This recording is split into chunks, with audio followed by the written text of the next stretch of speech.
Hi, everyone. Just dropping by to talk about a few upcoming guests on the Marino Show. On February 25th, I'm speaking to Sweet LD from the group Oaktown's 357. They are a group I listened to growing up. This is a 1-hour episode. It's my first episode that I've done for a full hour. And some of their music that was out when I was growing up was a single called We Like It. They had Yeah, Yeah, Yeah. And then one of their most popular was Juicy Got You Crazy, which was really this would be considered the WAP of the 80s, the Cardi B song.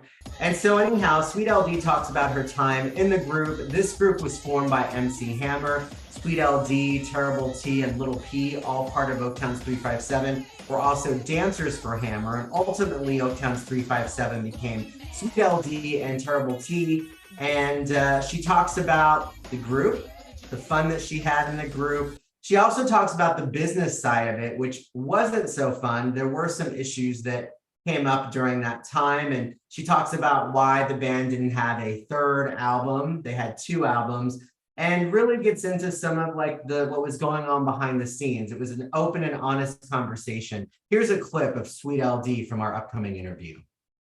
It was all work. It was all seriousness, but then there were some good times in there too, where you're having to laugh at yourself, learning how to record in a studio, how to be on the microphone, how to project, or the rhythm of the words. All of this stuff was all new to us, but yeah, exciting and nerve-wracking, and just a welcome opportunity as well. Yeah. So there's a lot more than that. She talks about music that she likes to listen to today. It was just overall a fun conversation, and Sweet LD was really open, like I said, open and honest, and they made some awesome videos. So if you don't know who Oaktown's 357 is, you should go check some of their stuff out on YouTube.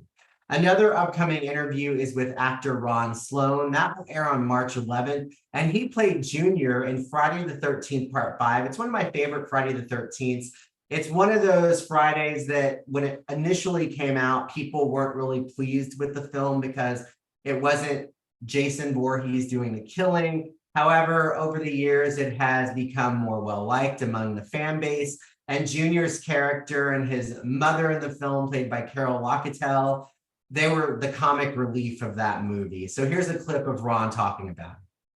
When did you find out it was a Friday the 13th that it was Friday the 13th Part 5? Because I know from the other actors have said the same thing, that it was called repetition when they auditioned. It was actually the first day of shooting. We were all sitting there, and of course I'm shooting the bull with Miguel, and I knew Mark Vittorini already, and we're all talking like, hey man, how do you die? I mean, we knew by reading the script, you knew what characters and how they died, but you didn't know which character you were, what I'm saying? Yeah. Now you can place, Mark, you're Vic. Oh, all right, man. So it was interesting. We're all talking like that. And Tom Morga walks by in full costume with the mask and a machete. And he stops in front of all of us and looks at every single one of us. I mean, focusing. And we were all like, oh my God, we're in the Friday the 13th. I mean, everybody went nuts. So again, upcoming episodes, February 25th, Sweet LD. It's an hour-long episode. And then Ron Sloan on March 11th. And I'm currently working on other interviews as well. I'm editing everything I can to get as far ahead as I can. But the Marino Show airs every Saturday morning at 10 a.m. on Austin Music TV, Channel 16 Public Access. And then, of course, I will share it on all of my social media pages, including Instagram, YouTube, Facebook. Find me by looking for The Marino Show.